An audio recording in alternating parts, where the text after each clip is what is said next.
नमस्कार. मालिकेच्या आजच्या भागामध्ये आपल्याला पाहायला मिळणार आहे की रम्याने जो टाकून दिलेला फोटो आहे, म्हणजे तो फोटो कट करते आणि डस्टबिनमध्ये टाकून देते. तो फोटो आता काव्याला आणि नंदिनीला मिळालेला आहे. त्यानंतर मात्र रम्याने जो फोटो टाकून दिलेला मिळालेला असतो तो जोडतात आणि मग आता सँडीपर्यंत पोहोचण्याचा मार्ग सापडतो. मग काव्या लगेचच सांगते तो फोटो पाहून की अगं ताई, आम्ही पालघरवरून येत होतो ना, तेव्हा याच माणसाच्या बायकोला आम्ही मदत केली, हॉस्पिटलमध्ये ॲडमिट केलेला आहे. आणि त्या बघ आनंद निवासमधल्या रेखाताई आहेत ना, त्यांचा तो भाऊ आहे. मग जीवा म्हणतो पार्थला, दादा कोणतं हॉस्पिटल आहे ते? मग लगेच सांगितलं जातं की ते सिटी हॉस्पिटल आहे. हे कळल्यानंतर मात्र आता इकडे रेखाताई ज्या आहेत त्या खूप मोठ्या अडचणीत सापडलेल्या आहेत आणि रेखाताईंनी नंदिनीला कॉल केलेला आहे. इकडे नंदिनी त्याचबरोबर जीवा या दोघांनाही या गोष्टी कळलेल्या आहेत की हे सगळं कोणामुळे झालेलं आहे, या सगळ्याला कोण जबाबदार आहे हे सगळं समजलेलं आहे. आणि त्याचबरोबर इकडे जेव्हा हे सगळं कळलेलं असतं तेव्हा मात्र आता जीवा आणि नंदिनी उठतात आणि म्हणतात की आता सिटी हॉस्पिटलला जायचं आहे. कारण सिटी हॉस्पिटलला जाण्याशिवाय आपल्याकडे कोणताही पर्याय नाही, कारण तिथे गेल्यानंतर सगळ्या गोष्टींचा खुलासा होणार आहे. तर सिटी हॉस्पिटलला गेल्यानंतर जीवाने आता सँडीचा हात पकडलेला आहे आणि सँडीला जीवा म्हणत आहे की नंदिनीची वेगळी ओळख करून द्यायची गरज नाही आहे ना तुला, तू ऑलरेडी नंदिनीला चांगलंच ओळखतो. असं जेव्हा जीवा म्हणतो तेव्हा मात्र सँडी पाहतच राहतो. त्याचं तोंड पडलेलं असतं आणि त्याच्या तोंडावरती जे एक्सप्रेशन असतात त्यावरूनच समजत असतं की सँडीला सगळं आठवलेलं आहे. तेव्हा मात्र रेखाताई आता विचारत आहेत की सँडीला नक्की काय झालेलं आहे. आता मात्र जीवा सगळ्या सत्याचा खुलासा करणार आहे, म्हणजे जे काय घडलेलं आहे ते सगळं कशा पद्धतीने समोर येणार आहे ते आपल्याला पाहायला मिळणार आहे. तर इकडे आता जेव्हा हे सगळं समोर येतं तेव्हा सँडी आता कशी कबुली देणार आहे ते आपण पाहणार आहोत. त्यासाठी हा व्हिडिओ शेवटपर्यंत पहा. त्याचबरोबर चॅनलवरती नवीन असाल तर चॅनलला सबस्क्राईब करा, व्हिडिओला लाईक करा. तर इकडे आजच्या भागाला आपण सुरुवात करूया. तर नंदिनीला आता काव्या आणि पार्थने कॉल केलेला आहे. तेव्हा काव्याला लगेच नंदिनी म्हणत असे की अगं असं कॉल का केलाय, म्हणजे असं का बोलायचंय, नक्की मला कळेल का? तेव्हा मात्र काव्या सांगू लागते की अगं तुला माहिती आहे ना. तेव्हा लगेचच पार्थ बोलतो डिव्हाइड अँड एक्झिक्यूट, हा आपल्याला हा रूल फॉलो करायचा आहे.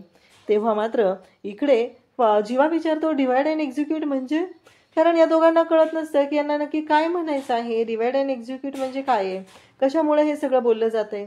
तेव्हा मात्र इकडे पार्थ सांगू लागतो की आपण जे करतोय ना या गोष्टींवर सगळ्यांचं लक्ष आहे. मग यांचं बोलणं चालू झालेलं असतं, हे बोलत असतात आणि त्याच वेळी इकडे पार्थ सांगायला सुरुवात करतो. पार्थ म्हणत असतो की आपल्या सगळ्या बारीक गोष्टींवर लक्ष आहे, म्हणजे आपण सेपरेट होऊन शोध सुरू ठेवायचा आहे, आपला शोध मात्र थांबवायचा नाही, अशा पद्धतीने बोलणं चालू असतं.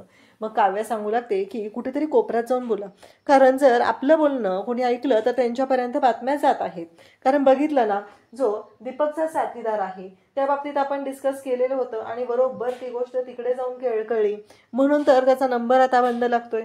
त्यामुळे आपल्याला ज्या गोष्टी करायच्या त्या सावधगिरीने करायच्या आहेत. तेव्हा जीवा आणि नंदिनी या दोघांनाही ही गोष्ट समजते आणि ते दोघंही तिथे म्हणतात की हो बरोबर आहे, आपल्याला हे सगळं फॉलो करावंच लागणार आहे. मग आता सगळ्यांचं बोलणं सुरू असतं नक्की काय झालेलं होतं, कशा पद्धतीने. पण आता त्या माणसापर्यंत कसं पोचायचं, त्याचा जो साथीदार आहे त्याच्यापर्यंत कसं पोचायचं हा मोठा प्रश्न उभा राहिलेला असतो. आणि तेव्हा मात्र इकडे जीवा म्हणत असतो असा काहीतरी क्लू आपल्याला मिळाला पाहिजे की आपण त्याच्यापर्यंत पोहोचू शकेल. हे बोलणं चाललेलं असतं आणि तेव्हा पार्थ म्हणत असतो की नक्की काय करावं लागेल, कारण आता आपल्याला हे तर समजलेलं आहे की त्याचा साथीदार आहे, पण त्याला आपण कोणीच पाहिलेलं नाहीये. मग लगेच पार्थ म्हणतो की अरे जीवा, मला तुला एक गोष्ट सांगायची आहे, ती म्हणजे की तुम्ही दोघांनी त्याला पाहिलेलं आहे ना, मग त्या इन्स्पेक्टर मोरेंना सांगून त्याचं स्केच बनवून घेऊया ना. तेव्हा जीवा म्हणतो अरे त्या गोष्टीला आता खूप दिवस झाले ना, म्हणजे एवढं आठवत नाहीये नीटचं. हे ऐकल्यानंतर मात्र लगेचच आता तिथे जीवा काव्या दोघंही बोलत असतात. मग आता काय करायचं, म्हणजे नक्की काय मार्ग काढायचा आहे हा मोठा प्रश्न उभा राहिलेला असतो. कारण ते आठवत नाहीये की ती व्यक्ती कशी दिसत होती. आता या गोष्टीला बरेच दिवस झालेले आहेत आणि जर ती व्यक्ती आठवत नसेल तर आपण त्या व्यक्तीपर्यंत कसं पोहोचणार, हा मोठा प्रश्न उभा राहिलेला असतो. तेव्हा मात्र इकडे काव्या, जीवा सगळेजण तिथं असतात. काव्या म्हणत असते, मला एक कळत नाहीये. नंदिनी म्हणते की तो दीपक आहे ना, तो वेटर बनून आलेला होता. त्यावरती काव्या लगेच म्हणत असते, अगं मग त्याचा साथीदार पण असणार ना, मग आपल्याला काय करावं लागेल माहिती आहे का ताई?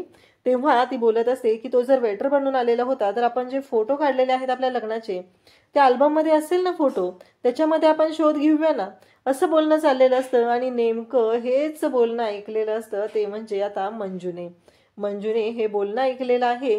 आणि मंजू मात्र तिथे लगेचच सांगायला येते वसूला आणि त्याचबरोबर रम्याला. ती म्हणत असते की त्यांनी असा सगळा प्लॅन केलेला आहे. हे ऐकल्यानंतर मात्र आता आणि त्याचबरोबर रम्या म्हणतच असते की मी तुला म्हटलं होतं ना आई की काहीतरी प्रॉब्लेम आहे, ते काहीतरी शोध घेत आहेत, आपल्याला हे सगळं असं एवढं सहजासहजी सोडून चालणार नाहीये, हे बोलणं चालू असतं. आणि तेव्हा मात्र रम्या म्हणत असते की नाही आई, आपल्याला काहीतरी केलं पाहिजे. मग इकडे वसू म्हणते की आपण आता त्यांच्याच विरोधात प्लॅन करायचा, आपलं एक प्यादा आहे ते त्यांच्या कटात सापाटवायचं आणि सगळ्या गोष्टी आपल्या पद्धतीने घ्यायच्या. आता लग्नाचा जो अल्बम असतो तो पार्थ इकडे म्हणतो की तो मिथुन काकाच्या रूममध्ये आहे आणि रात्री एवढ्या उशिरा आपण नको शोधायला, तो मी सकाळी उद्या जाऊन त्यांच्या रूममध्ये तो अल्बम शोधतो आणि मग गोष्टी आपल्या हाती येतील, असं ठरलेलं असतं. आणि त्यासोबतच इकडे पाहायला मिळतं की ठीक आहे, आता सगळ्यांचं ठरलेलं आहे की नक्की अल्बम कसा शोधायचा आहे, काय करायचं आहे. इकडे आता दुसऱ्या दिवशी वसू हे सगळं बोलत असते. वसू म्हणत असते की काही झालं तरीही त्यांच्या हाती काहीही लागणार नाही, या सगळ्या गोष्टी कशा मॅनेज करायच्या ते आपल्याला ठरवायचंय. तर मंजूला ते सांगत असतात की तू आता त्यांच्या गटामध्ये सामील व्हायचं. दुसऱ्या दिवशी सकाळी आता इकडे पार्थ आणि काव्या मिथुन काकाच्या रूममध्ये आलेले असतात आणि मिथुन काकाच्या रूममध्ये येऊन ते अल्बम शोधत असतात. मग अल्बम मिळालेलं असतो, त्यामधले फोटो शोधले जात असतात. तेवढ्यात मंजू तिथे येते आणि मंजू म्हणते काय झालं. तेव्हा हे दोघं जण म्हणतात की नाही, काही नाही झालेलं, असं त्यांचं बोलणं चाललेलं असतं.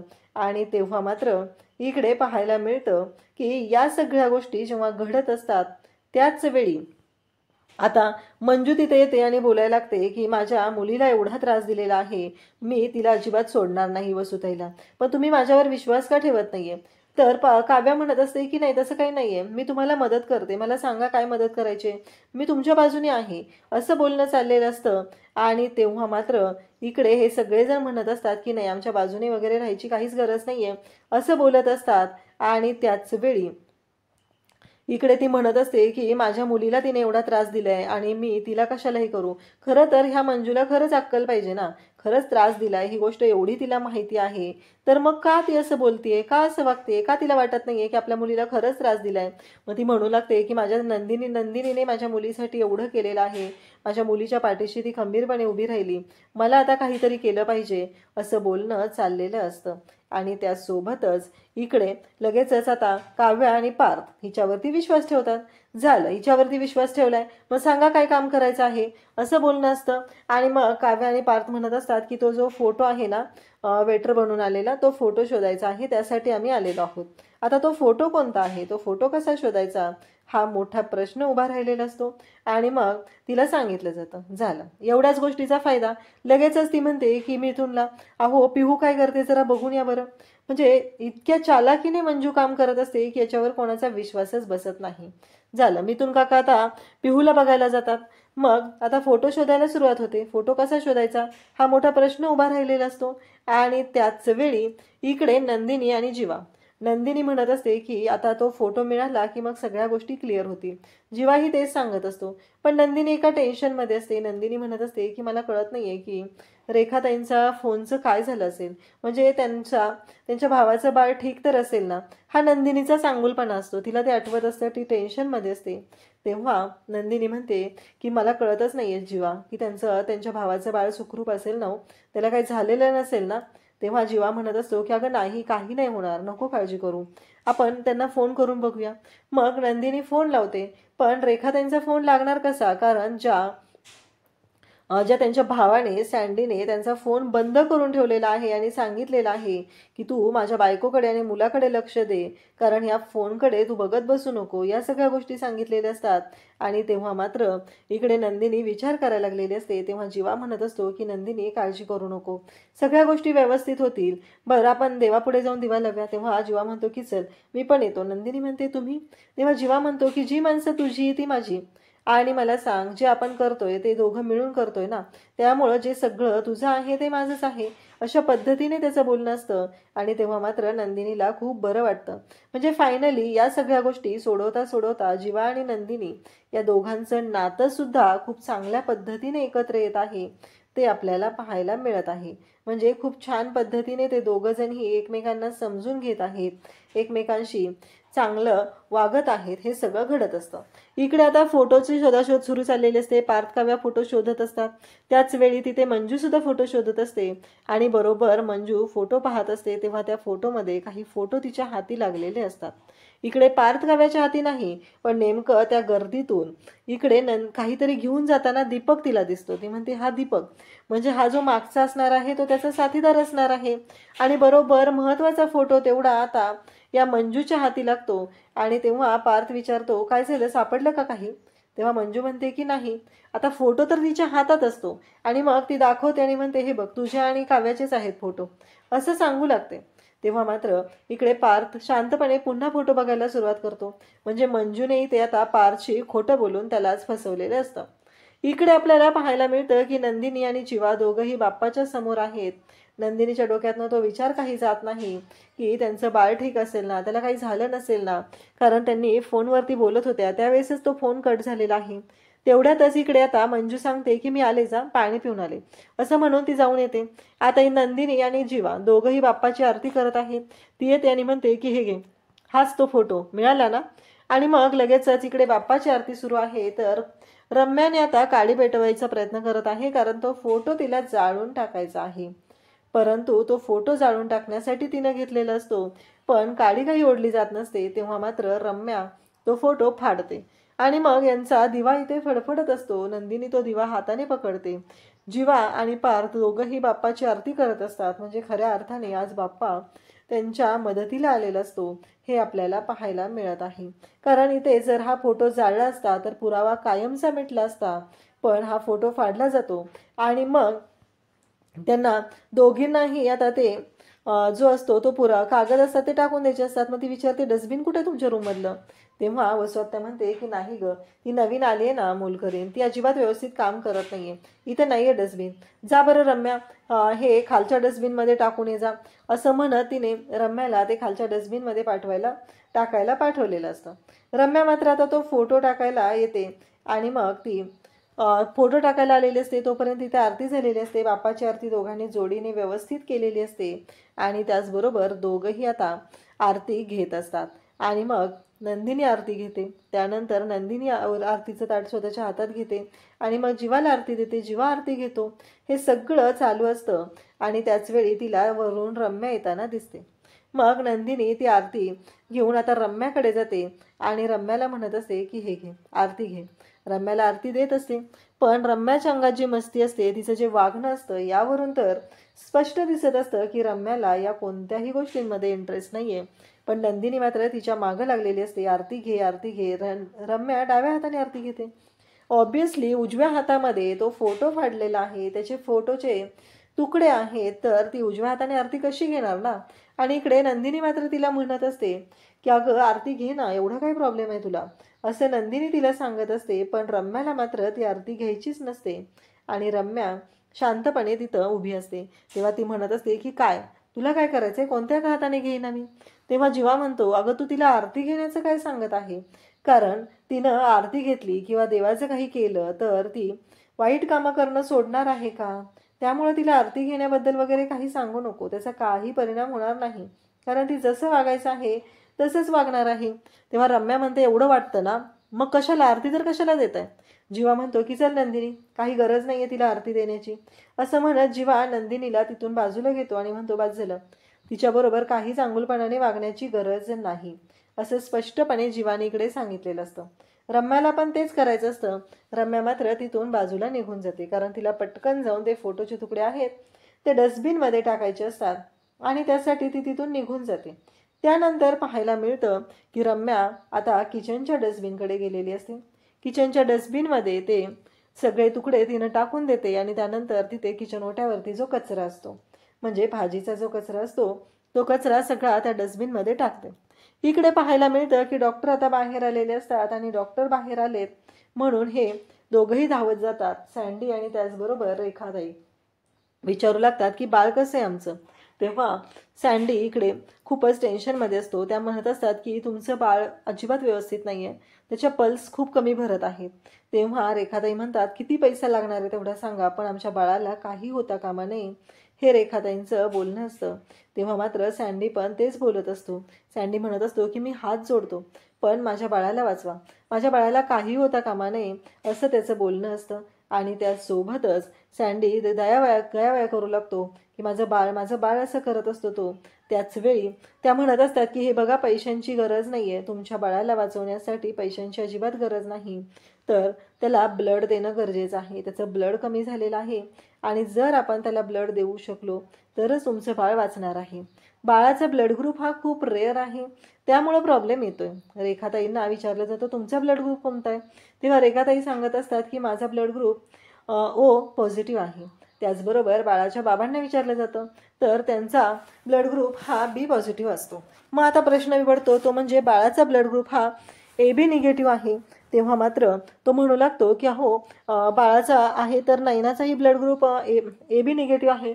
तेव्हा ते डॉक्टर सांगू लागतात की हे बघा कसं आहे माहिती आहे का, बाळाच्या आईला डायबेटीज असल्यामुळं त्यांचं ब्लड आम्ही देऊ शकत नाही.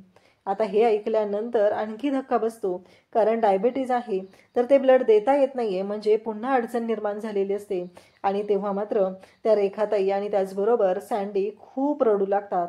आणि त्याचबरोबर हे सगळं जेव्हा घडत आहे तेव्हा मात्र इकडे रेखाताईंच्या जवळ सँडी रडत असतो. मला माहीत नाही आहे, माझं बाळ नीट झालं पाहिजे, माझ्या बाळाच्या बाबतीत काहीही प्रॉब्लेम व्हायला नको आहे, असं सगळं सँडीचं बोलणं चाललेलं असतं. त्यासोबतच इकडे पाहायला मिळतं की पिहू आता धावतच खाली चाललेली असते आणि मिथुन काका तिला समजवत असतात. मिथुन काका म्हणत असतात की काही झालं तरीही पिहू तू ऐकत नाही आहे अजिबात, असं म्हणत ती आलेली असतात. काच हातात असते तिच्या आणि ती काच खाली पडते, ती काच फुटते. तेव्हा मिथुन काका म्हणत असतात की काच खाली पडली, काही वेगळं तर घडणार नाही आहे ना. तेव्हा जीवा म्हणत असतो हे बघ मिथुन काका थांब जरा, शांत हो बरं आधी, अजिबात कोणत्याही गोष्टीची टेन्शन घ्यायची गरज नाही, तुम्ही इथेच थांबा. नंदिनी मात्र अंजलीताई म्हणून बोलवत असते. नंदिनी म्हणत असते की लवकर या. तेव्हा जीवाही बोलवत असतो. तेव्हा नंदिनीच्या लक्षात येतं. नंदिनी म्हणू लागते की नाही, त्या घरात नाही आहेत, त्या गणपतीचं जे डेकोरेशनचं साहित्य आहे ना ते आणण्यासाठी बाहेर गेलेले आहेत. आणि तेव्हा मात्र इकडे जीवा म्हणतो की नंदिनी इथेच थांब, अजिबात इथून कुठे जाऊ नका. आणि असं जीवाने सांगितल्यानंतर मात्र आता सगळेजण तिथे थांबलेले असतात. मिथुन काका पिहूला ओरडत असतात. तेव्हा नंदिनी म्हणते की अहो का ओरडताय तिला, नका ओरडू असं, कारण काही असलं तरी लहान आहे, ती खेळत होती ना त्यामुळं पडलेलं आहे, असं मिथुन काकांचं म्हणणं असतं. आणि त्याचबरोबर मिथुन काकांना नंदिनी सांगत असते. मिथुन काका मात्र इकडे खूप ओरडत असतात आणि तिला म्हणत असतात की हे बघ, असं वेंधळेपणाने वागणं बंद कर, असं वागत जाऊ नकोस, हे चांगलं नाहीये, असं मिथुन काका तिला समजवत आहेत. त्यासोबतच इकडे पाहायला मिळतं ते म्हणजे की आता जीवा जाऊन ते घेऊन येतो आणि मग सगळ्या काचा तिथल्या साफ केल्या जातात. त्याचवेळी मिथुन काका म्हणत असतात की दे इकडं तो मोबाईल, बस झालं आता, खूप वेळ झालं, असं म्हणत मिथुन काका तिच्याकडून तो मोबाईल घेतात. नंदिनी मात्र विचार करत असते, काच फुटले, काही अपशकुन तर घडणार नाहीये ना, हे सगळं बोलणं चाललेलं असतं. तर उद्याच्या भागात आपल्याला पाहायला मिळतं की फायनली ते पेपरचे जे तुकडे असतात, जे फाडून टाकलेले असतात, ते पेपरचे तुकडे हाती लागलेले असतात आणि आता या चौघांनी ते पेपरचे तुकडे जोडलेले असतात. आणि जेव्हा ते पेपरचे तुकडे जोडले जातात तेव्हा मात्र इकडे आता रेखाचा फोन आलेला असतो नंदिनीला, कारण नंदिनीचा जो ब्लड ग्रुप आहे तो AB निगेटिव्ह आहे, त्यामुळं रेखाने नंदिनीला कॉल केलेला आहे. इकडे जीवा आणि काव्या त्याचबरोबर पार्थ सगळे एकत्र आहेत. तर काव्या सांगू लागते की अगं ताई, आम्ही मागं नाही का तुला म्हटलेलं, तेव्हा आम्हाला हा माणूस भेटलेला होता, याच्याच बायकोला तर आम्ही मदत केलेली आहे ना, जेव्हा आम्ही येत होतो बघ त्यावेळेसच हे झालेलं आहे, हे बोलणं चालू असतं. आणि त्याचवेळी नंदिनी म्हणत असते काय सांगतेस हे सगळं. तेव्हा नंदिनी सांगत असते की अगं मी खरंच, काव्या सांगते की हो. तेव्हा पार्थी सांगतो आणि तुला माहिती आहे का, आनंद निवासमधल्या ज्या रेखाताई आहेत ना त्यांचा भाऊ आहे हा. हे ऐकल्यानंतर आणखीच धक्का बसतो. मग आता पार्थला जीवा म्हणतो की दादा कोणतं हॉस्पिटल आहे सांग, कोणतं हॉस्पिटल आहे आधीच सांग, असं पार्थला तो बोलतो. तेव्हा पार्थ म्हणतो सिटी हॉस्पिटल. आता डायरेक्ट सिटी हॉस्पिटल गाठायचं हे ठरलेलं असतं आणि तेवढ्यातच रेखाताईंचाही फोन आलेला असतो. सगळे आता सिटी हॉस्पिटलमध्ये आलेले असतात आणि मग बाळाला जे AB निगेटिव्ह ब्लड हवा आहे ते नंदिनीनं दिलेलं असतं.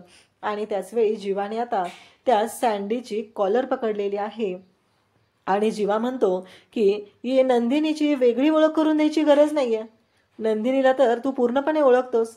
म्हणजे बरोबर आहे ना. आता मात्र सँडीचं तोंड खाली पडलेलं असतं आणि तो नंदिनीकडे नजर वर करूनही पाहू शकत नाही, कारण त्याला माहिती आहे की काय घडलेलं आहे. अशाच अपडेटसाठी चॅनलशी कनेक्ट राहा. थँक्यू.